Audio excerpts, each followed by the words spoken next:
and first cover the rules meeting portion, and then part of that I'm going to skip over intentionally and then address at the end, which is the ball handling directive that's come out this year, which is new from NFHS.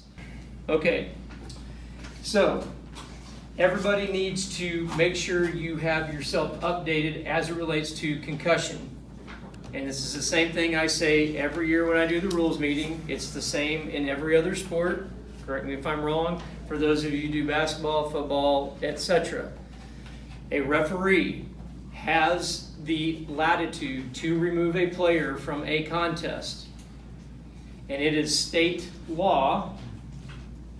It is not an OSSAA requirement. Other than that, it is state law. That athlete, or I'm sorry, we're in Oklahoma, athlete, does not go back into the contest, the next contest in which they play, without written authorization. Now, for those of you who do other sports, I don't know how this goes down, and I know we're not here to talk about other sports. However, maybe you've had some better experience, or here's a better way to put it. It's happened more often in your sport than it has in volleyball, simply because of the nature of it not being contact. The best analogy I can give to you, and this is a question that was answered at the coaches meeting that I just did 3 or 4 days ago. Rich, what happens if there's a certified healthcare professional on the premises who will provide written authorization that night that they can go back in? We're fine. Okay? However, you're probably thinking along the same lines that I am. If Linda does a match on Monday night and she removes a player who she feels shows signs of being concussed, and Rich comes along behind her Thursday night and officiates the same team, am I necessarily going to know that that player was removed? No. So I'll tell you the same thing I told the referees in Oklahoma City, and the same thing I told the coaches. As referees, we're doing this on the honor system because we may or may not know. So I'm just going there for you. If you're thinking through this process, you're right. You show up at a match, you kind of heard that the girl was taken out. Even if you go ask the coach, that coach may or may not be honest with you. So David Jordan is there a week later. David has no clue that that girl was pulled out. And he does the match. Is David doing something wrong? No. So, I mean, we can't be held responsible for information we don't possess. Fair enough? Okay, I want to stop here and see if there are any questions about this particular, what I'll call line item in this year's rules presentation. Okay, how do we know when the person has a concussion? So what things have to be presented so that we'll know that, hey, this person is not eligible to go in? Okay, so this is admittedly this is a gray area, but and I'm going to use some medical terminology for you. When you are experiencing some type of physical distress, you possess symptoms. You have symptoms. We don't look for that in other people. What we look for are signs. So medically speaking, you look for signs of a concussion, not symptoms. Symptoms are what we experience.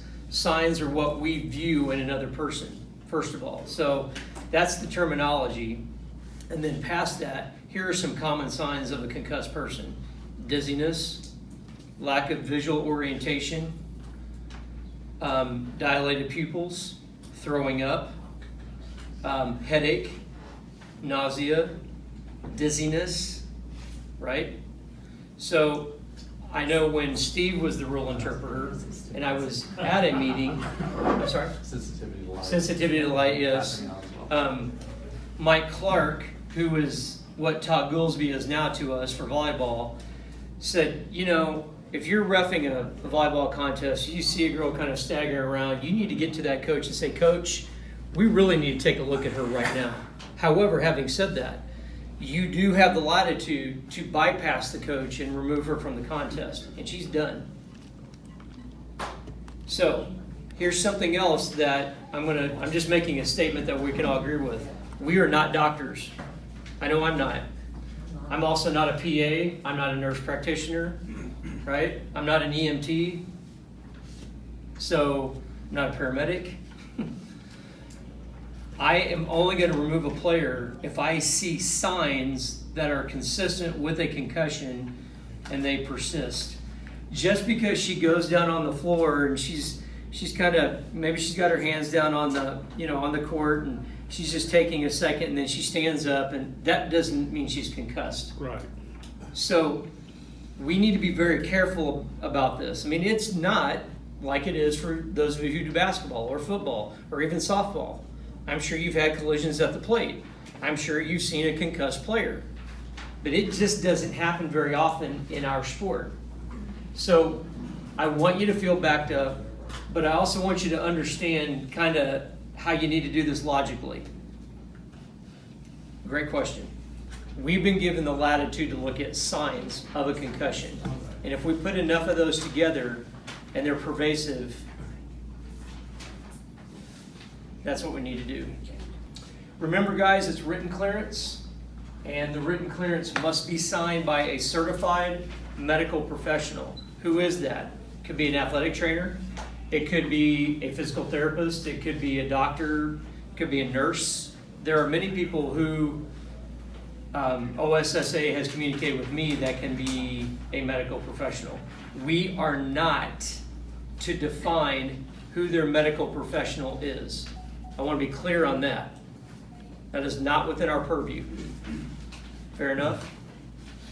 All right, now, we're getting kind of serious, but the chances that this is going to happen to you are pretty low. I still want you to be armed with the right information. And as always, guys, use me as a resource. You're halfway through the season, you think something happened, call me. I'll talk through it with you. Fair enough? Okay. And again, they give the nfhslearn.com website to which you can or will have to go to watch that concussion video. Those of you doing multiple sports are used to doing this. Or if you've done volleyball every year for years and you're used to doing it. Extreme heat. Coaches are actually required to view this. Referees are not. And unless you're reffing in a gym that is hot, we don't really deal with extreme heat. So here's where I want to go with this part of the presentation. I'm going to black the screen out. As it relates to us, what I want you to be aware of is that you stay hydrated on the stand especially, okay? I would rather you dismiss yourself from the stand to use the facilities as needed than not drink enough water. So let's make sure the referees stay hydrated. Also, you may wear black shorts as long as you and your partner match. We're okay with that. And if it's hot enough, I encourage you to do it. I don't want you to be too uncomfortable. That's kind of how I'm going to tackle this part, because coaches are really the ones who need to be monitoring what the athletes are doing as it relates to staying hydrated. But if you have a gym that's overly hot, do the best you can to manage the event. Maybe you have to start 30 minutes later. That's not ideal, but maybe you have to wait till they get some fans in there to get some air circulated. So the only thing that I would point out on this education-based activities slide is that NFHS is famous for saying you are reffing on an education-based platform. So just keep in mind that they're student athletes. They have to meet academic criteria in order to play. We all know that. We don't monitor any of it. And I think that's as far into this particular slide that I want to delve. Points of emphasis, rule changes, and major editorial changes. This is a big ticket item. I hope that everybody was doing this correctly before if you're an experienced referee. However, they have officially put it in writing that this 45-degree angle support, whether it's fabric or metal, that is supporting a drop-down net system is going to be dead by rule. It is out of play. And then I'm going to put this in the form of a question. What decision does the R1 have to make immediately? Say again? Well, okay. That is a potential outcome, but what's the decision? Playable. Whether the ball was Playable or playable. not playable. Right. Whether the ball could have been played if it had not struck this overhead obstruction. So the decision is, if that wasn't there, would it have stayed and played? Therefore, did it interfere with the legal attempt to play the ball? If it did, what signal should you immediately give? Replay. Otherwise, it's going to be out. We're good. Now, this has always kind of been the rule. However, I have seen inconsistency on how this is being applied. We have no drop-down net systems in Oklahoma of which I'm aware. I asked the coaches if they had any. I got no positive responses. So where do we actually see this all the time in our gyms? Attached to what? Basketball goals. It's the same rule. So let's forget that this is a net system and just pretend that's a basketball goal. Everything that I just stated is in play, no pun intended. In this case, it's not in play. All right? When we're at the Catoosa team camp, they have this set up right here. This is a perfect illustration if you've ever officiated at Catoosa High School. If it hits the strap or if it hits the metal, the whistle needs to go off immediately, right? So here's what I told the referees down in Oklahoma City. When you delay the whistle on this particular rule application, what's going to happen is you're going to create confusion for both teams and the fans. Because half of them know you can't play off of this. The other half that don't know are then going to be confused because your whistle is late and they won't know why you were actually blowing the whistle.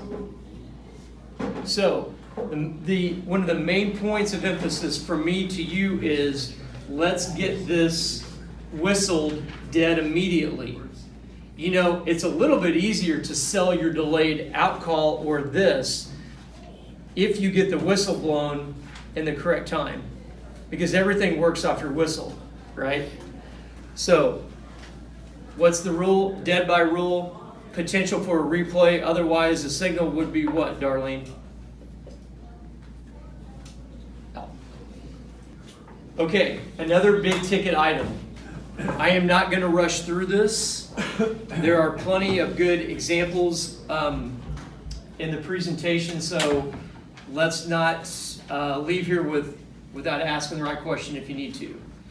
This year, NFHS has changed the uniform requirements where you can have two multicolored uniforms on the same court. It's what we do in club volleyball and college. So they've made a really positive change. The one hiccup in this process is they've given you a predominant color rule inside of it. So let's drill into this a little bit. First of all, it's Rule 421. The libero still must clearly contrast with the other players on the court. So all of the rules that relate to clearly contrasting are still there. For example, hunter green and black doesn't clearly contrast, right? Really light pink or yellow and white does not clearly contrast. Navy blue and black, navy blue and hunter green. I'm just giving you some examples that I've seen over my career of officiating. Let me give you another thought process. If you're watching warm-ups and you get to the end of the warm-ups and you've seen every player on the court and looked right at them, and you didn't know there was a libero, Something's not right. you might want to figure out whether you think that's contrasting or not. By the way, I had this happen to me in a match. Now, I'd like to think I'm not the most oblivious person in the world. I've been oblivious before, I'm sure we all have, but I finished the warm-up and this happened. So I walked over to the coach. I said, Coach, listen, I just now realized you had a libero. I think this is a little bit of a contrast issue. Do you have another Libero jersey that we can put her in? The answer was yes. Okay, hey, let's go ahead and do that. Problem solved. Okay, so what I'm going to encourage you to do every match, and for those of you who are rookie officials, or maybe this is your second year and you're just not in the habit of doing it, you need to look at every girl that's on that floor and is warming up. Every match that you work, including middle school. Because if we don't teach them when they're younger, by the time they get to high school, if it hasn't been enforced, they will not have learned. And by the way, neither will the coaches. Now, some of you are going to rough coaches who do club volleyball. They are a lot better versed in this than high school coaches, and they only ref volleyball 8 to 12 weeks out of the year. Okay, are there any questions about what it means to clearly contrast? Okay. If a uniform was compliant, which means it was also legal last season, it will continue to be both compliant and legal. So if they're last season's jerseys and we were good, we're still good, because they're actually going above and beyond what the new application of the rule is, or the new rule. I thought I saw a hand go up. I understand this. Let's say it's not a legal uniform. We still let them play as reported to the state, correct? Okay, can you slow down the first part of the question? Legal uniform. It's not a legal uniform. It's illegal. It's illegal. Not contrasting. We still let them play again as reported to the state? Okay, that's a great question. I'm of the opinion that sometimes we need to give teams grace. In the first 2 weeks of the season, I'm a lot more gracious than I am the rest of the season. You get what I'm hinting at? Because maybe it's the first or second match. Maybe they have, they're a smaller school. Maybe they have budget issues and it didn't get taken care of. We're now to week 3 and beyond. My vote, they're playing without a libero. Did I answer your question? Now, you won't find that 2 weeks that I mentioned anywhere in the rule book, guys. I'm trying to find a time that I can be gracious in, because the point of me showing up to officiate is not to beat them over the head with an administrative rule. However, if the uniform doesn't clearly contrast, then we're kind of not meeting the spirit of the rule, not just the letter of the law, right? And if you can't tell who it is, how are you going to know that she's even in the match? Remember, you should not have to struggle from any angle to tell that that's a libero. Does anybody have any other thoughts or comments on this, or questions? At least this part of it. Okay. I could be wrong, but I don't think there's another sport. Somebody correct me if I'm wrong, but is there another sport where you deal with this type of contrasting issue? Soccer. Soccer and lacrosse. Okay, fair enough. I didn't think about soccer and the goalie. Yeah, that would make sense. So for those of you who have done soccer, that's the best comparison I think I could come up with. But our sport tends to be a little unique this way. So we've already talked about the clearly contrast. Now I want to get into predominant colors, because this is where the confusion is going to lie this season, especially because they've just changed the rule. I hate reading to you, but for the sake of clarity, I'm going to read to you. Uniform top must clearly contrast, which we covered, from the predominant colors, think 50% or more, of the team uniform top, excluding the trim. So the collar and the band, anything that's considered trim. The libero's uniform top cannot be made up solely of the same predominant color or colors of the team's uniform top. That means the other 5 girls that she's on the court with. Even if the light colors are placed differently, meaning they're rearranged. numbers shall meet all specs in Rule 424. We'll get to the number in a little bit. So let's not worry about the number right now. So how do we establish this? Predominant colors is the colors appearing on the majority of the uniform top. So think 50%, okay? Think 50% or more. They can have a predominant color with accent colors. And we're getting ready to look at some examples here in a moment. When you can establish one predominant color, any of the accent colors, if clearly contrasting, can be used as the predominant color of the libero uniform top. What is the predominant color of this? It's black. What's the predominant color of the other one? It's orange? Okay, sorry. I will admit to being colorblind in a few areas, but I think that's orange. So, starting this year, would this be legal? Yes. Absolutely. We're good. We don't care. They call this sublimation. You know how they get the color like into the material? It's called sublimation. If I can just give you an aside, one of the reasons why you're seeing this rule change, which I think is a really good thing for volleyball, is because it's already been going on in USA volleyball and college volleyball for a number of years. So all NFHS is doing is kind of following in line with what the rest of the volleyball community is doing. So it's a positive change. And we're seeing a lot of these sublimated colors when we go to club tournaments, and college teams are doing them as well. So it's compliant, hence it is legal. Multiple predominant colors. Can you have more than one predominant color? Okay.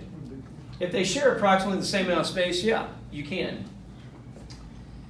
So if we're getting ready to look at an example of this, but if a uniform top has two predominant colors, then that libero uniform can't have what? Either one of them. Right. Okay. What are the two predominant colors? Light blue. Light blue, dark blue. These are actually Bartlesville's colors. Is this Glenpool's colors, Tony? Yes.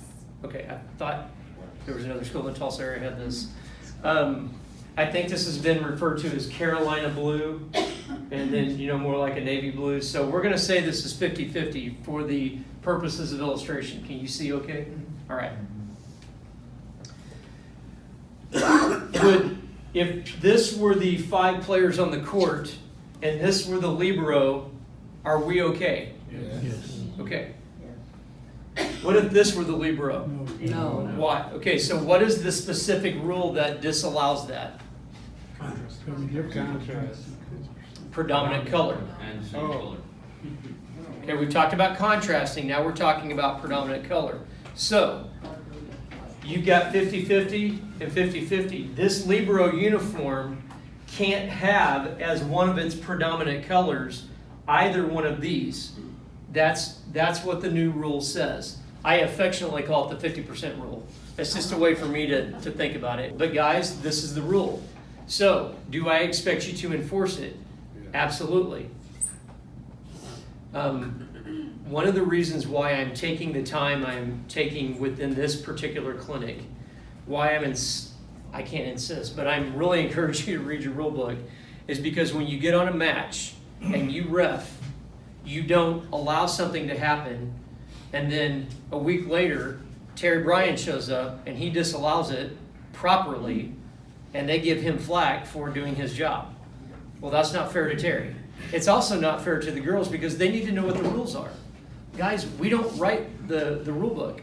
We're the arbiters of the match. So let's do our quote unquote due diligence. Okay? If you're working with a partner and you're not by yourself on that particular match and you have a concern about the color, grab your partner and say, hey, look at this. What do you think? Preventative officiating. Let's go back to that. I kind of glossed over it. Coach, do you have another contrasting libero jersey that you could put your libero in? Is it my responsibility to ask that question? No. But why am I encouraging you to do it? Make it easier to talk, communicate. Guys, remember, we're facilitators.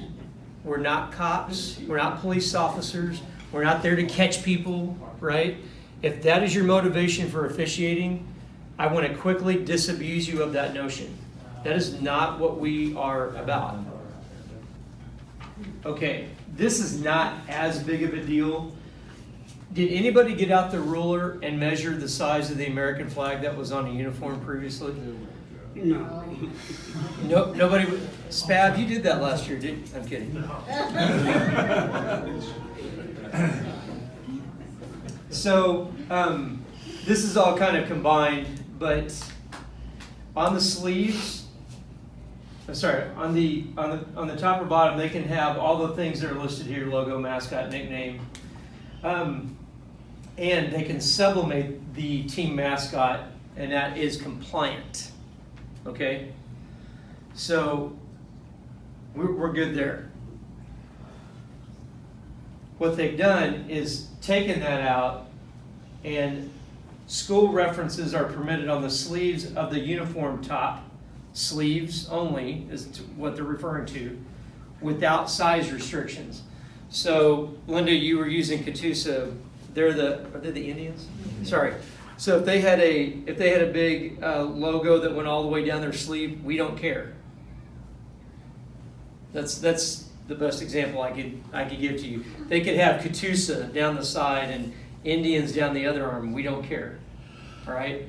And I would also add that if this is something you were ever worrying about before, that perhaps you were robbing energy of other more important things that maybe you shouldn't.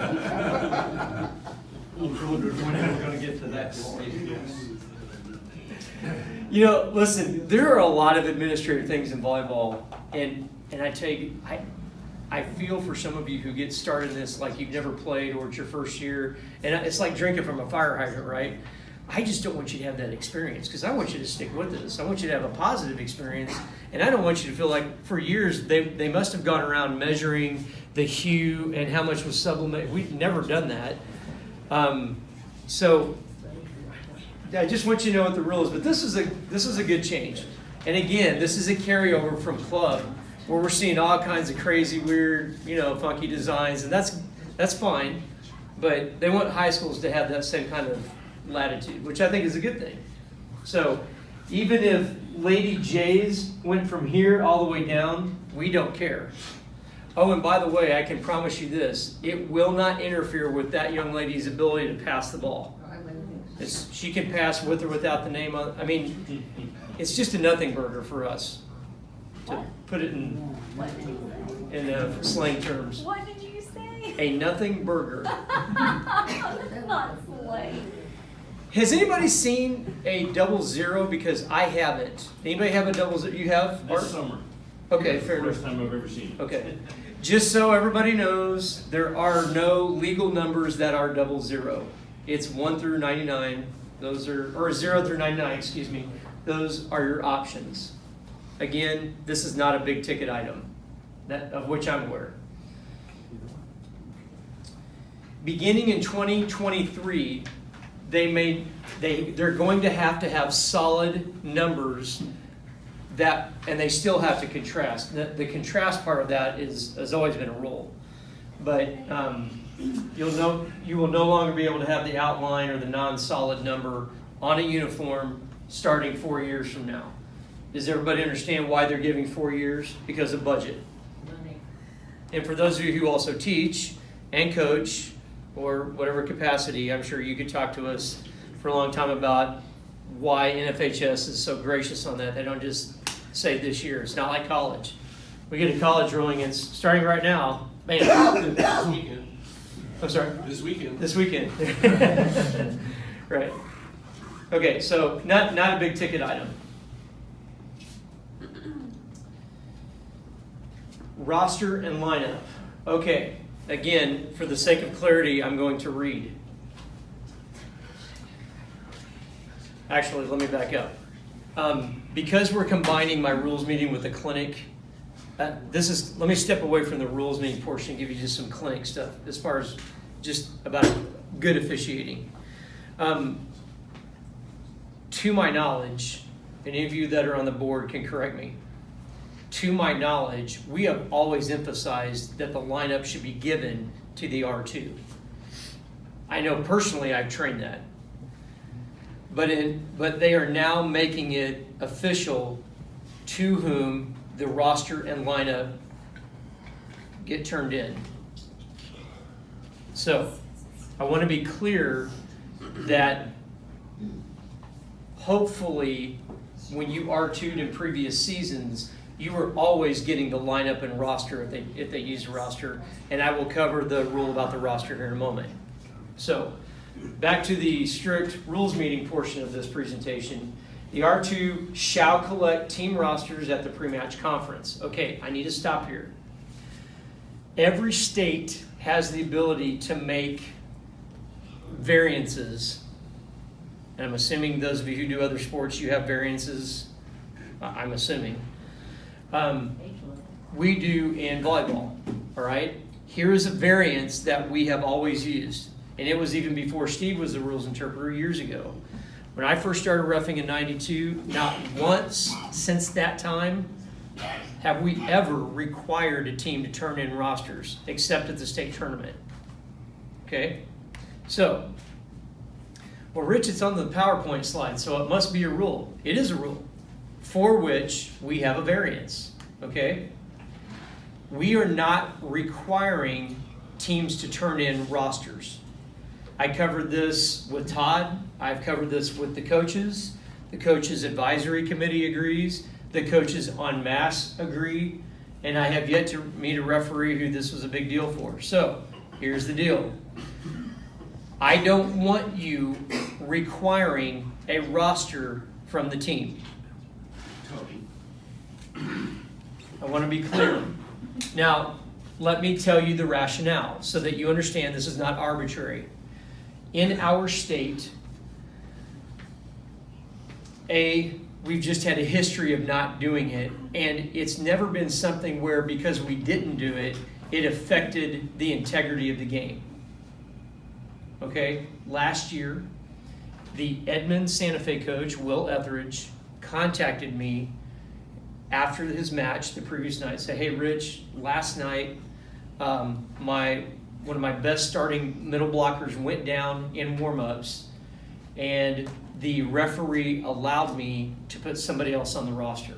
Well, first of all, props to that referee for being a good facilitator. That was great. I'm really glad when I hear about stuff like that. But past that, that is exactly the flexibility that we're looking for by not having teams turn in a roster. And think about this. Are you the one that determines eligibility before a volleyball match starts? No. That's not within our purview. We assume, what? Nothing. Okay. Did you violate this? Well, my first year, I might have enforced this rule. Okay, fair enough. Like a boss.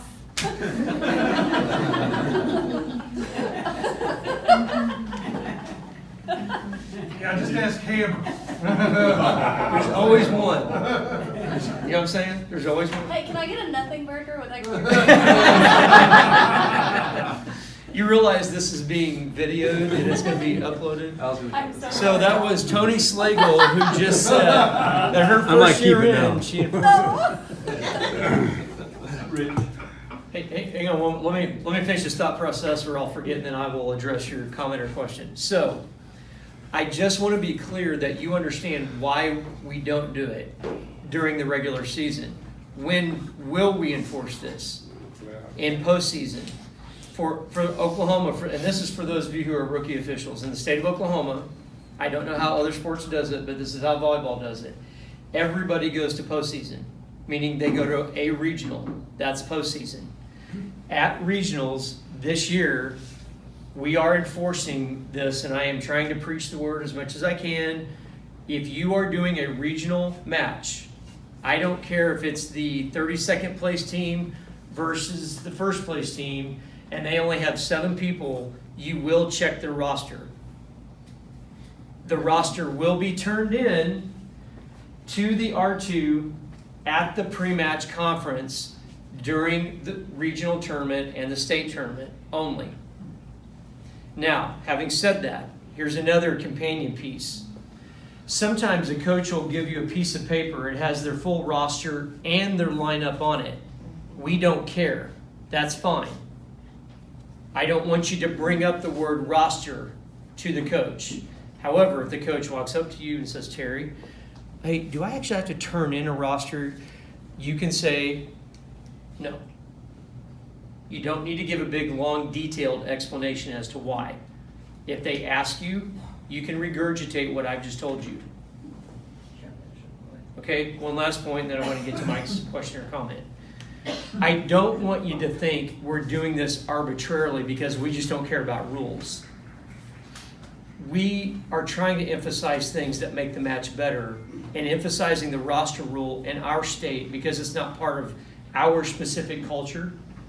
And Linda, correct me if I'm wrong, I know you are a former volleyball coach. Did you ever routinely turn in a roster? Did you do it intermittently? Every match we turned one in. Okay. It was on Now, the table. Had what- it on the table. Was it part of the lineup? Was it No, that? I had a separate one. Okay. So, we're good. Fair enough. A roster is a piece of paper that lists the number and the first and last name of every player playing that match. In other words, it's everybody who technically is going to be on the bench for the match. This is why we're going to enforce it for postseason, because we're actually going to have a limited number of chairs and things are just more formal. Okay? The lineup. The lineup is the piece of paper that has the 6 positions of the starting players, position 1 through 6, as they, and the liberos, sorry, thank you, Megan, as they exist on the floor. And that's the piece, that's the document that the R2 uses to line up the players before the serve happens. And that's the difference. Sometimes they're on the same piece of paper. You'll have the roster on the left side, and you'll have 5 different lineup boxes on the right side, typically is the ones that I've seen. Okay, so the rule is they're turned into the R2 at the pre-match conference. Coaches can make changes to the roster until 10 minutes remain on the pre-game clock. This is the warm-up period. Traditionally, for those of you who are rookie officials, we do what we call a 5-5-2 warm-up. However, I want to be clear, that is not a requirement by NFHS. A school, the host institution, could tell you, Roger, we're going to do 6 and 6 and serve within your own time. We, as referees, don't care and will not say anything about a change to the traditional 5 minutes, 5 minutes, 2 minutes. So that's number 1. Number 2, until 10 minutes remain on the pregame clock. So whatever they're doing is just the 10-minute mark. They can change the roster, which again, we're not going to enforce. All rosters and lineups must be submitted to the R2, not the scorer. This is a referee issue. How do we do good preventative officiating, Art? You've been roughing a long time. What's the best way to make this happen? Getting the lineup turned into the R2. Ask for it. Walk over to the coach. Hey, coach, could I grab your lineup from you? You got that knocked out yet? Or smile when you do it. Be nice. Don't be demanding, right? Be a facilitator. Not a drill sergeant, not a police officer, right? Ask. So the match hasn't started. You need to get your lineup. You can ask. What if you walk over to the coach? Hey, coach, do you have your lineup? Nope.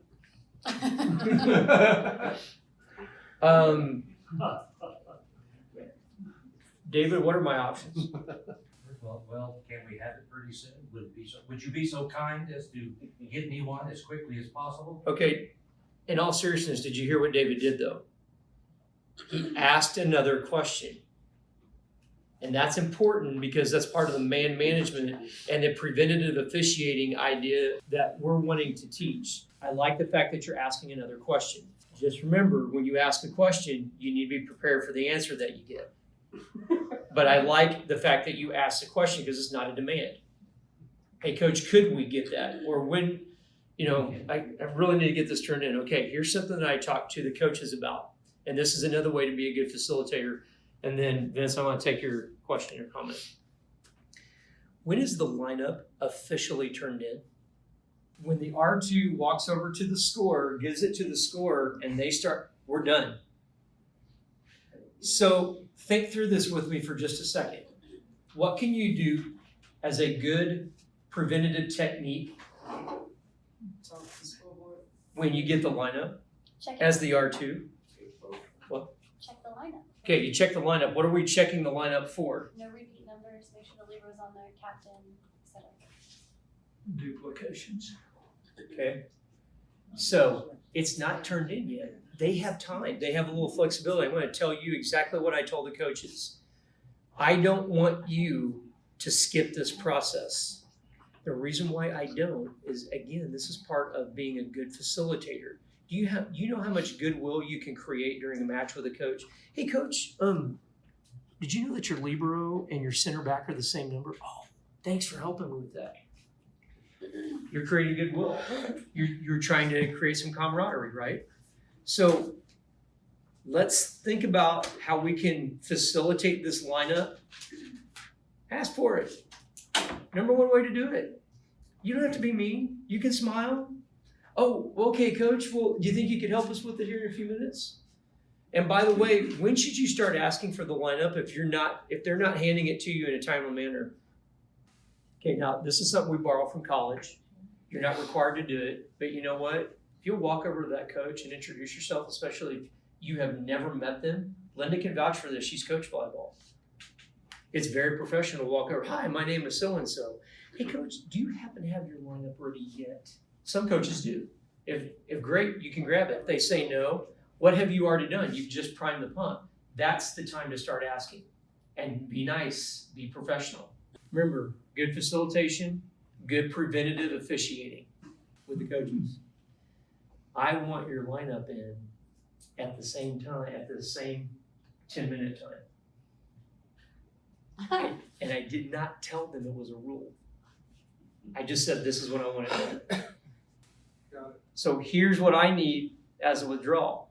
I need for you guys to start doing it as a group on time. Otherwise, everything I said to the coaches is not going to work. I'm not doing this to fake anybody out. I'm doing this because here's another part of the culture of volleyball and a rule we never enforce is the penalty for turning a lineup in late. What's the penalty? So even more to the point, let's not put the team in a position of them deciding that the other team's going to start with a point because they turn it in late. And by the way, traditionally, we don't enforce this. Now we're pushing back the start of the freshman match. And now the JV match is going to start late potentially, and the varsity match is going to start late. If you add just 6 minutes as a late start for each match, that's 18 minutes that you're getting out late that night. Because it adds up, right? So here's what I told the coaches. Coaches, this is what we're shooting for. We need your lineup in. Now, give them grace on a tournament because they might have just played. They got to turn around and ref, right? I told them that. We're going to give you grace. But this is what we're shooting for. Pre-match, right? Pre-match. Not in between sets, obviously, because we don't have 10 minutes in between sets. So what can you do at the end of the captain's meeting to facilitate this pre-match? Coaches, I need to line up. Coach, Can I get do your you have your lineup? Yeah, Rich, we got it. Or, no, I don't have it yet. Okay, I just thought I would ask because I know some people fill it out way ahead of time. If they tell you no, you haven't lost anything. So that's the first place at the end of that meeting, not the beginning, not in the middle. Wait till you're done. And here's why I'm saying this. There's an added item, and I'm preaching this till I'm blue in the face. Head coaches must attend the meeting. Yes. Head coaches must stay through the conclusion of the meeting. Did everybody just hear that? Yeah. Okay. Sam, when that coach asks you, hey, I need to go, coach, I need you here. You can take care of that when we're done. I mean, you have to say that. I'm cutting to the chase for the meeting. Be nice, but coaches must stay through the termination of the captain's coaches meeting. And if you're making them stay like they should, this is a great time to ask for the lineup. When is the lineup in between sets due? If anybody has your rule book, look it up. 1. So how many minutes are in between sets? 3.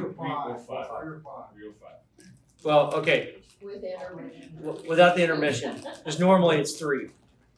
Technically, the both of you are correct. So we've got 3 minutes.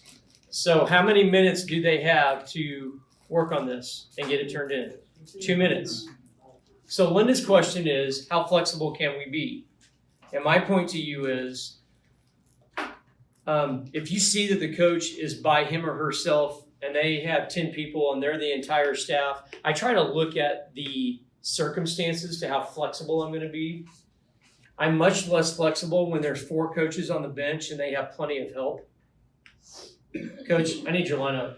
I mean, sometimes I just do that. Okay? Some coaches will assign a certain assistant to do this, but that's the rule. So let's encourage the coaches to get it in on time. And by the way, if you suspect that they're going to be running late and you've reffed them a lot, then what might you want to do as the night wears on? Hey, coach, can we go ahead and get that? I start pushing them. Because otherwise it's going to add up in between sets. And now instead of a 3-minute interval, we have a 6-minute interval. And it adds up. And now we're all going home later. The next item on the rules meeting list, and then I have a comment just from a refereeing perspective. Your only option now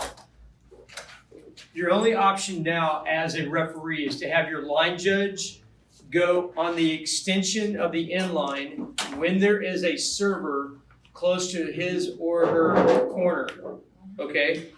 And one other item. This picture, while accurate, is incomplete because, as you well know, the server could start outside of the hash mark as long as, in our case, she finishes the contact with the ball either on or inside the hash mark. The reason why I bring this up is it doesn't matter if the server goes out. It doesn't matter if the server were pulled all the way back. What you want to look at is, even deep, how close is the server to the corner? So I use a 4 to 5 foot window, right? So I tell my line judges, in your judgment, if you think the server is within 4 to 5 feet of that corner, I want you to immediately take 2 steps back this direction and you're good. Correct me if I'm wrong, I believe the PVO mechanic says 1 to 2 steps, I think. 6 feet.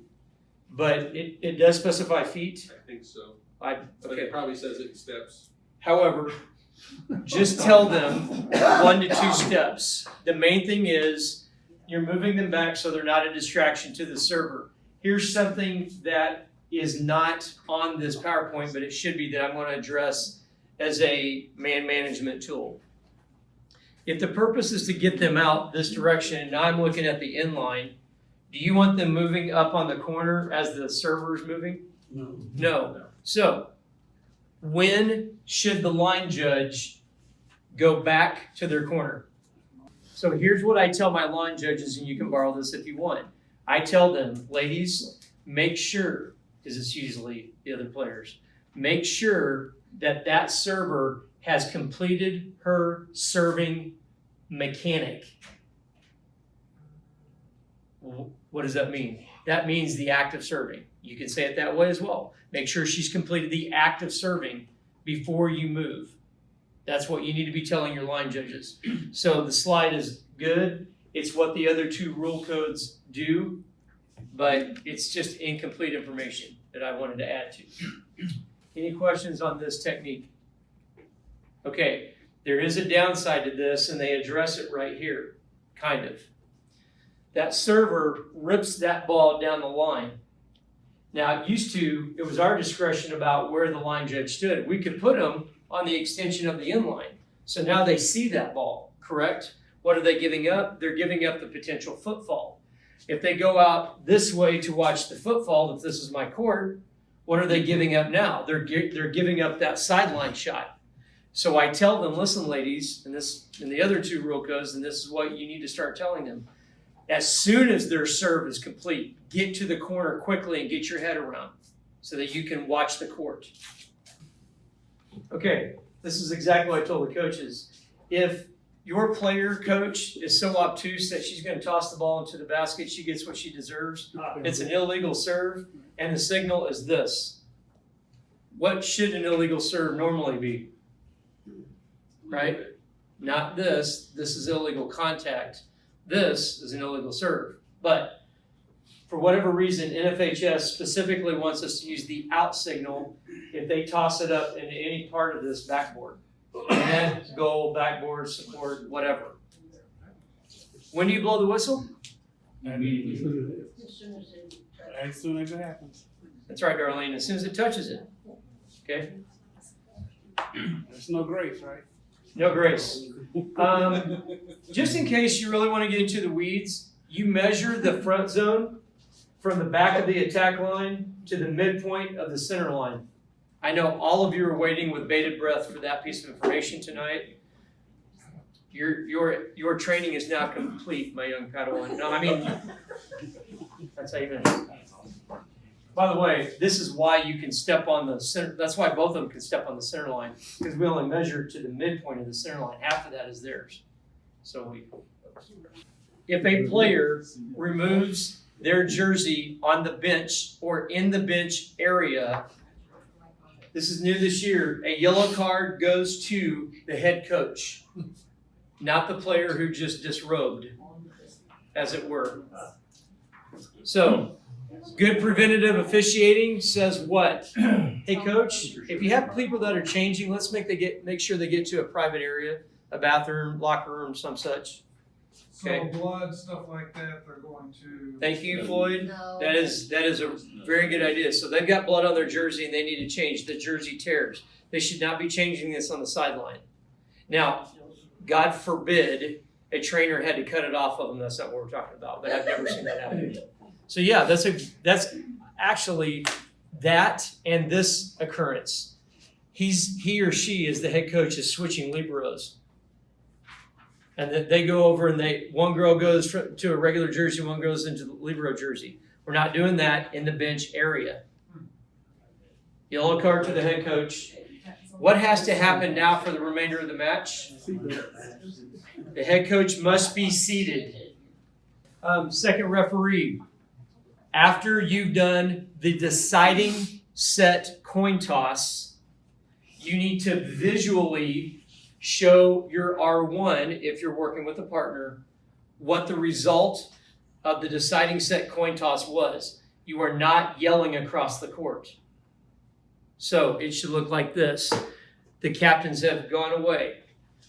If they're staying on their respective sides, here, serve. Or, and I don't have to say anything. Art looks at me and goes, thanks, Rich. He knows exactly what I just told him. Rookie officials, practice this in the mirror. You've done the coin toss. You've gotten the result. You look at your partner. Most of the time they'll stay and then tell them which side is serving, just like that. By the way, what signal is this also during a rally? Back row attack. Okay. If they're switching sides, it's just all you need to do is this. Okay? And you're telling your R1, they're going to switch sides. What you need to remember is, if this team is serving, they told you they're serving over here, but they're actually serving over here. So just keep that in mind if they're switching sides. The serve, this goes to the mechanic that I was talking about earlier. She tosses it into the backboard or the net or whatever. So we've already discussed this item. This is just a signal chart I'm not going over. The only editorial change that I'm going to draw your attention to has to do with, in the case of a team having an injured ill player, each injured or ill player would get this single special injury timeout. Theoretically, they could. So it's Rule 11.4.2. Make sure you read it. I'm not going to read the rule to you. They're just saying each player, not per team. That's all it's getting at. It's not a big ticket item. Points of emphasis. What I think is funny is it says new informal legal back row attack signals. Well, folks, I want to tell you something. There's nothing new about these informal signals. Okay? In the college ranks and in USA Volleyball, we've been using them for years. So I want those of you who are rookie officials to pay special attention to something that you've not learned yet. And for some of you more experienced folks, what you need to remember is not what the signal is, because most of you've seen it. It's when do I use it? Okay, that's gonna be the key. So a potential back row attack comes up. Steve, can you help me with this demonstration, please? Sorry, I didn't apprise Steve of this. Steve is going to, with the ball, Steve is going to approximate where the ball is in the net. So what I'd like for you to do is stand right here, center front, hold the ball all the way up between your hands. Okay, so we're going to pretend that the net, the top of the net is right here. So yes or no, the ball is above or below the height of the net? Okay, so we all agree that the ball is above the height of the net. Furthermore, go ahead and leave it up, please. Furthermore, I'm the back row attacker. I have stepped on the attack line. I hit the ball and I complete the attack. Legal or illegal? Attack the ball above the height of the net And stepped on that line, which makes it Completed the attack. and I'm a back row player. back row player. Yes, Okay. Yes. So we agree that all three criteria were met. Yes. Okay, what's the signal? This. However, Steve, again, please hold it down a little lower. I'm that back row player. I step on the line. I punch the ball out. It goes over the net. Legal or illegal? Legal. Why illegal, Floyd? Because the ball wasn't completely above the height of the net at the time of contact. Even though the other two criteria were met. So, when we know, thank you, Steve, I'm sorry. When we know that the play is legal, that's what this is addressing. Is a back row situation. You're going to have one or two signals that you're going to give informally. You're not going to stop play. You're not going to blow the whistle. You're going to do this, telling the coach, I realized the ball was entirely above the plane of the net, but she was behind the line when she made her approach. Remember, jumping is not part of the rule. The rule doesn't mention anything about jumping. So if you're an R2, don't go over and say, well, you know she jumped, coach, or she didn't jump. That's irrelevant. Or I'm going to do this, which means, yes, she was on the attack line or in front of it, but the ball was not entirely above the plane of the net. So let's review. Behind the attack line when she completed the attack, or the ball was not entirely above the plane when she completed the attack. Both are legal. These are the signals. Okay, that's something that you rookies would probably not have learned. For you more experienced referees, and I want somebody to answer this, please. When do I pull this out and use this? When there's some doubt, when there might be, I mean, if it's close, if it's 10 feet behind the attack line, you don't worry about it. Okay, so Floyd, now for the bonus round. Every time? No, Well, you said when it was close. when it was, Every time it's close, you want me to do this? By recognizing what's going on. Thank you. What you're doing is man management. So I want to be clear about this for you more experienced referees. I don't want you doing this every time it's close. Here's what one of my national raters told me years ago. Rich, I want you to do it the first time it happens in a match to demonstrate that you understand the rule. And then I only want you to do it after that if you're actually getting a complaint from the bench. Because think about it. Okay? Now, Floyd, you're my R2. All right? You see the girl go up. You know it's a back row situation. That coach is already getting out of their chair. She hasn't even touched the ball. She kills it. I immediately come up with this, and the coach is still yelling. Now, somebody other than Floyd, What can Floyd do right now? Go tell the coach what, No, play's still going on. As they are too. oh. You're the R2, play's still going on, and I'm doing this, and then I drop my hand. What can Floyd do right now? Right away. Well, not much. Because play's still going on. Sit down and Do you want Floyd while play's going on? Hey coach, he's missing everything on the court? No. What I want Floyd to do is be aware. Rich put up his hand, did so immediately, and then dropped it, and I saw it. Now, the next question is, what can he do when the rally's over with, potentially if he needs to? Go tell the coach. Talk to the coach. Because Floyd has all the information he needs to back me up. Even if the coach didn't see it, my partner did. And if the coach saw it, it's even better, right? So you're exactly right, Jared. That's why we do this. This is why I don't want you doing this every time it's a close play. Behind the 10-foot line, ball not entirely above the plane of the net. And there's nothing new about it. The backboard is pulled up. It is not an overhead obstruction. It's part of the ceiling. That's all this slide is saying. When the backboard's pulled up to the side, you're used to seeing them go straight up. Some gyms have them go to the side.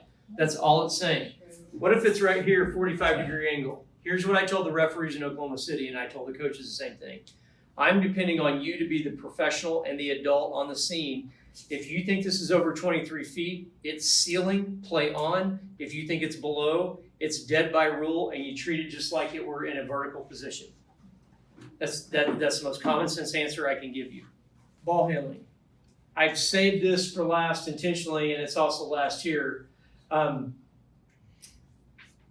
This is a huge ticket item. Ball, please. There has been a change nationally in what we're doing, and for those of you who are more experienced referees, this is going to make a lot more sense. If you're a rookie referee the first year, listen, but you're not there yet, so we're good. Just kind of put it in idle and kind of listen to the conversation. What is the verbiage of the rule as it relates to this call in the rule book? I'm going to demonstrate this, and I want you to tell me what you think you should call. Nothing. Okay, we're good. Catch on me, yeah. No, on me. What do we have? We have a double. Okay, so it's non-simultaneous. However, here's the way that volleyball is progressing. When the ball comes out like this, what's the call? A lot of times we're calling it a double, Why, Floyd? because we're looking at the spin and not the hands. Agreed. So when the ball comes out and it's spinning, we have traditionally called it double because it was spinning. Well, it's got to be a double, Mr. Referee, because the ball was spinning. David Jordan is shaking his head no. So I want you to think about this. If you're up on the stand as the R1, kind of picture yourself there, and you're looking down at the setter, Steve, if you'll hold this and set the ball above your head in setter's position. When Steve contacts the ball as a setter, I want to take a picture right here. And as Steve lets it go, what I don't want to do is watch what? The ball. Why? Because it will be moving all different directions. It's gonna be simultaneous. They can Okay. still be illegal hits. So here's the thing. When Steve sets the ball, right? Oh, jeez. I want to take that picture there because I'm not judging. Art just read the rule. It said nothing about spin. I'm not judging how many rotations are on the ball. What am I really judging? The point of contact. Okay, so here are some guidelines for you to use. When the ball leaves my hands, even if you see a slight bobble, if it went to Steve, let's pretend I just bobbled it, and it goes right to Steve, what do we have? No advantage. Okay, now the rule book, to be fair to Mike is correct. There is no advantage. It doesn't use the word advantage, but you can think in terms of advantage for the purposes of understanding what was trying to be accomplished by the offense.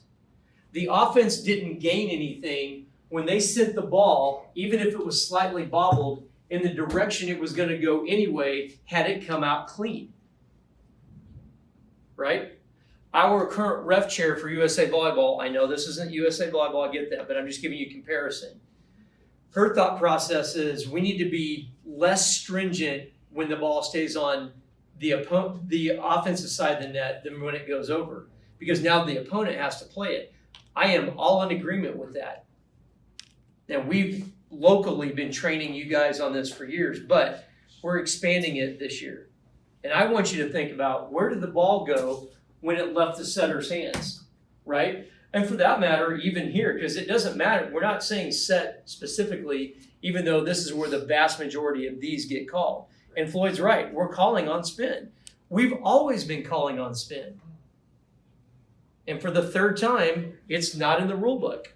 So I want you to be more lenient when the ball goes to the, when it goes to the hitter from the setter and does not go over the net. However, having said that, if Steve is my target and the ball goes that way, what do we have?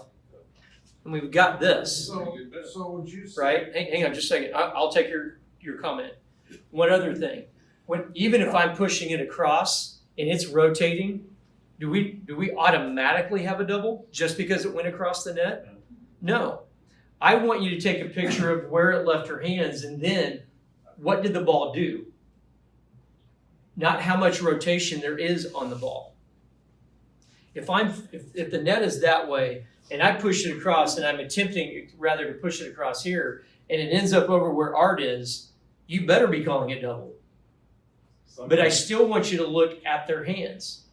One last thought, and then Floyd, I want to take your comment, and Chris, I'll come to you. When the ball goes out of the hands, and when you're at R2 this season, I want you to do this experiment. Watch to see where your partner, or at what point they actually make the double call. And I think what you'll find is they wait till the ball reaches its apex, and then you hear the whistle go off, and then you see this. Why? Because they're watching the flight of the ball and trying to determine, was it bad enough? That's exactly what they're doing. Guys, that's not how you should be calling this. I want to be ultra clear on this. Take a picture. Don't let the rotation of the ball fool you, because it's not part of the rule. Now, I'm going to tell you what, and Steve was actually there, I believe, so you heard what Patty said directly. Patty Rolfe is the National Director of Officials for USA Volleyball. She did an advanced clinic in Denver, Colorado this year. Patty was one of our 2 Olympic officials in 2016. She just took over this job recently. Very, very well-respected official. She has the gravitas to teach at this level, nationally speaking. Her comment to them in the clinic was, if you're not throwing up in your whistle, don't blow the whistle. Now, I'm not going to go that far necessarily, but what's the point I'm trying to get you to understand? Stop calling on spin.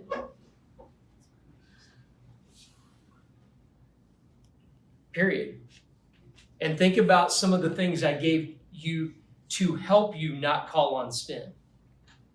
Yeah, I saw there was a bobble when it came out, but it went right to the hitter. It was going to go there anyway. There's no advantage. Why are you blowing the whistle and doing this? You're doing it because you're calling on spin. And I can promise you this, if you will relax a little bit, you'll find you're more consistent on this call. And between this and this, which is an over-controlled ball and is always an advantage, you're much more likely to be inconsistent on this because you're calling on spin.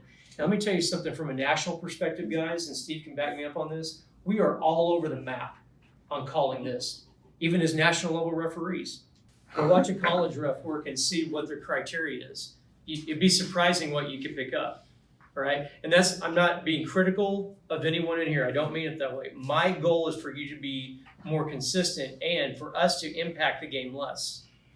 Because every time you blow your whistle, something has to happen. And if you're going to interrupt the set for this, it better be a double, right?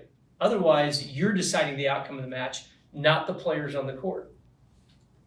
I want to be clear about two things. Number one, Joan Powell gave a presentation to it was the National Rules Interpreters meeting last summer in Indianapolis, 18. And she made a really good point in her ball handling presentation. She was talking about painting the ball like that. You could also call it pushing the ball. We do not call painting the ball this. It is not illegal to paint the ball. I'm going to do this to you, Steve. It's not illegal to paint. It is not illegal to push the ball. That's not illegal. It's prolonged contact, catch, or throw. So that has to do with this, Marche, pursuant to your point. This is an over-controlled ball. So for you rookies who are learning how to call right now, and for you more veteran referees who've been calling for a while, please don't get in the habit of calling a painted ball or a push ball illegal contact and then go to try to sell that to the coach. Because it's just not going to wash. Can Tony? you talk about an open-handed hit from underneath? Yes, the- yeah. Thank you. So this was Joan's point to all of us nationally. Now, I've known Joan for a while. She was actually one of my clinicians years ago. And so I got to watch her and watch the other people listening, because some of the folks there, they were high school folks, didn't have a lot of exposure. But she looked at them and said, guys, why aren't we still calling this? Well, I would say we're better in the Tulsa area than what she was looking at from a national perspective, because there are some places that are, kind of challenged getting referees plugged in and learning the nuances of the game. But I just want to help you. Pushing and painting a volleyball are not illegal, because essentially what you're doing is you're calling on body position, okay? Sorry. So, outside influences, player technique, spin, coach's expectations, or crowd reaction should not be considered when judging its legality. I don't care that the coach is yelling at you. That is not a criteria for you to put air in the whistle and start calling this or this. Only the point of contact should be considered. But we want more savvy in our sport from officials, not less. We want more consistency, and so do the coaches. And here was my point to them. This is going to make us more consistent. And every coach in that room wants that. It's better to be consistent and call less of this than to call this real tight and be all over the map. Because it doesn't make the sport better. This is new this year. Less severe judgment is applied to a contact by a player. Remember, this is a directive. It's not technically a rule, it's a directive. When they make a challenging or spectacular play while maintaining a legal play. So, here's what I got out of this. I had a player at Boys Nationals. He runs, make sure I got this right. He runs to his right. He goes up here. Floyd, get ready. I looked at that and I went, sweet. I didn't blow the whistle. After the match, the opposing coach came up and said, Rich, thank you so much for not blowing the whistle. That was a great play. And they lost the match. This is the opposing coach. That's what I'm talking about. I mean, what a spectacular athletic play. And was it better or not that I blew the whistle? It was better. It made the match better. It's like giving a card. I mean, is this going to make the match better if you give this sanction right now? Think about that. So when you're judging your criteria, I want you to think that, remember that body position, first of all, doesn't matter.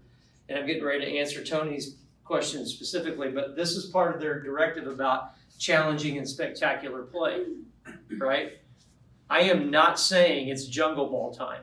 I'm not saying that. I think I've been very clear about where you need to draw your line. But for some of you who've been calling for a while, I want to challenge you. You need to rethink what your strategy is in getting in the middle of a match with this. Okay? Because I want you to be more consistent. I'm not getting on to you. I want to help you. Now, Tony had a question about this. And this is a body position example. Is it illegal to hit the ball with an open hand, open palm specifically? No. Why? No, Aren't I catching and throwing it, Art? maybe. Right. The answer is maybe. Art's exactly right. It's not illegal to do that. How is that any more of a catch or throw or prolonged contact than this? It's not. Thank you, Mike. So again, you don't want to call on body position here any more than you want to call here or here. You know, balls that get played close to the net, that setter goes up and she realizes it's going to get into the net, so she drops down to try to make a play, and then, you know, you see it maybe bounce around. So if it's a second team contact and you can clearly see it hit here and then hit here, yeah, we've got a double because it's clear. But here's what I see a lot, and we affectionately call these robocalls, like you get during election time. The whistle just automatically goes off, and this is what I see more than anything. What? If anything, it was this, first of all, and it might not have been this. You're calling off a body position. You're calling because it looked weird. Just remember this phrase: ugly is not illegal. Ugly is not illegal. So when she goes up to play the ball close to the net like this, and you're not sure, why are you blowing the whistle? And this was exactly one of the points that Joan was making to this national meeting. Why are we blowing the whistle on this? We're blowing it because it looks weird, and we think something illegal must have happened. Hey, I want to give you a tip. Steve and I do this when we're up together, and so does Mike. I've started working on this with Megan. When they're my R2, I tell them, the closer that play gets to the net, I'm looking at you, and if it's funky or weird, if you're not discreetly, because you can see it better, if you're not giving me this or this, I'm not blowing the whistle. I'm not getting in the middle of that because I can't see it very well. And just because it's looking weird, why am I blowing the whistle? And guess who, if they give this to me, guess who now is going to go sell that to the coach when I do blow the whistle? They are, based on what they saw.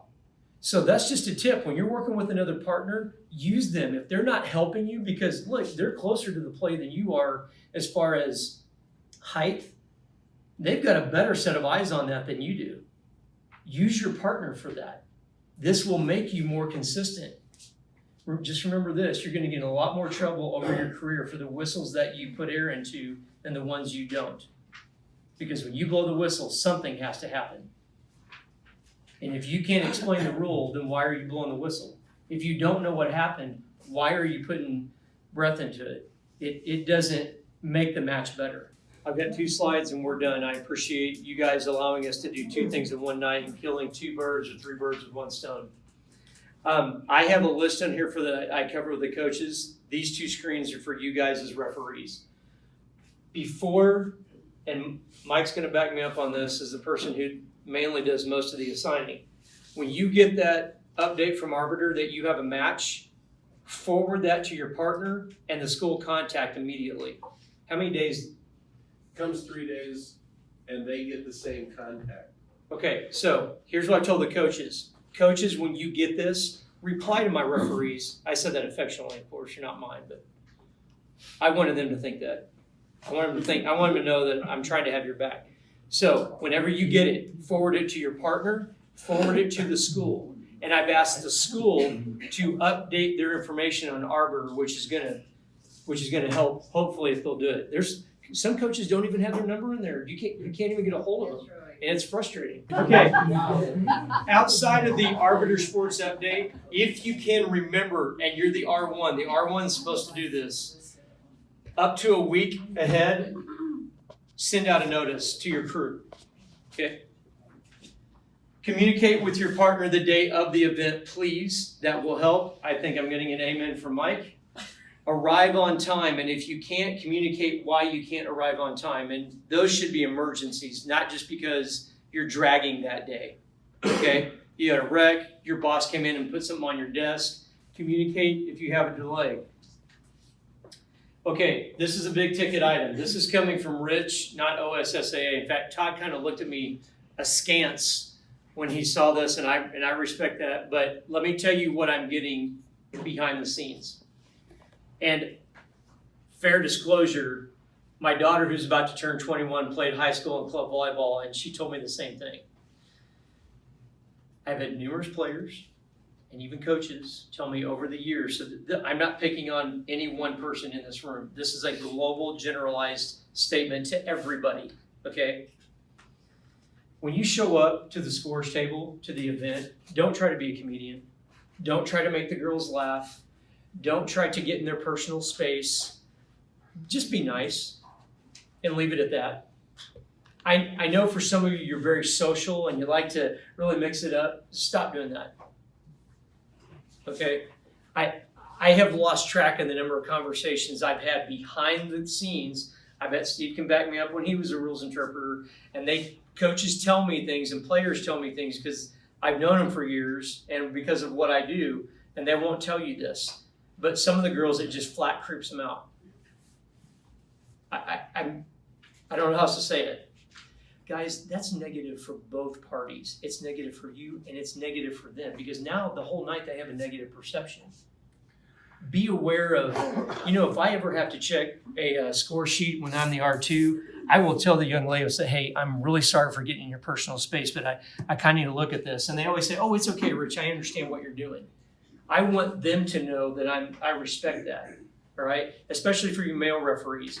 Ladies, it's a little easier for you for obvious reasons, but for all of us, we need to be very careful about how we interact with student athletes. And that's why I put this up. Remember, it's not necessarily their need to be social. They may be very antisocial. And you know what? It's their right to be antisocial. Doesn't matter. That's not what we're there for. We're not there to get them to laugh or to tell jokes or be a comedian. So, fair warning. More thoughts for referees. Please be approachable. Remember we were talking about earlier about being a facilitator? When you're on the stand, be aware of the look on your face. A lot of us, and I've noticed this over the years, a lot of people who officiate, they process and they get this real strong look on their face. And it's because they're processing information. They're not mad. They're not upset. They're processing. But you know what? Those players and coaches don't know that. You look mad, they assume that you are mad and you're mad at them. So be aware of the look on your face. That's my secret, Rich. I'm always angry. Okay, if you didn't get that movie reference, that was from the Avengers, and that was Bruce Banner who was getting ready to become the Hulk saying that. See what I mean? Don't be a comedian. I'm 6'7", you get away with it. Be easy to work with. And something else. If you have a problem with your assignments, if you have a problem with whatever's going on in your life, please don't air this with your partner. This is none of their business. Period. For you rookies, don't get into this habit. Okay? If you have a problem with your assignment, if you have a problem with the coach, go through the proper channels, whatever they may be, to address that particular issue. This is huge. When you have made a mistake as a referee, please own up to it and say, hey, my bad. I shared when I was down in Oklahoma City a week and a half ago, 4 or 5 years ago, I was at Bartlesville. Tom Williams was the head coach at that time. I kicked some call. I called my partner over and I said, look, that was a terrible call. That clearly, I think I called, inadvertently called double on first contact for whatever reason. I called him over and said, we're going to tell her to do this, call the captain's over, my fault. Tom's like, no, don't worry about it, Rich, it's no big deal. Because I didn't bow up on him. I clearly messed that up. Just admit when you've made a mistake. And by the way, when you're the partner of this person admitting, back them up. Hey, coach, you know what? They kicked it. We're just going to replay it. Our bad, sorry. And let it go. Don't be that referee. Well, I didn't do anything wrong. Or that's essentially what you're saying. And everybody in the gym knows you just kicked it. Everybody. So, please be willing to admit when you make a mistake. And if you're the partner, back them up. And the last thing I want to encourage you is to enjoy this process, because if you're not enjoying officiating, if it's always drudgery for you, then one of us isn't doing something right. You wanna make extra money? Fine. You wanna learn? Fine. But try to find the process to be enjoyable. Because if not, I want you to rethink your strategy because we don't want this to be drudgery for you. That's not what this is all about. Right? Because coaches pick up on it too, the players pick up on it, and they just see you as this grumpy guy or grumpy lady, whatever. And that's not what we're trying to, get across. This is what I'm not going to go over this, but this is what I told the coaches. And Tony, were you the one that was bringing up about the girls ready to go? Yeah. So this is what I talked to it's right here. You are not there to do a clinic for line judges. I covered that with them. I covered with them having a plan. I also covered with them, you know what? You need a place to change. And it needs to be where the basketball referees change. Yay, thank you. Yes. It is. Why should you be changing anywhere different than where basketball gets? I don't get it. Especially when you're playing on the exact same floor in the exact same venue, right? But this is what I covered with them. So pursuant to your point, Tony. Thank you. Okay, I can stick around for a few minutes to answer. Yes?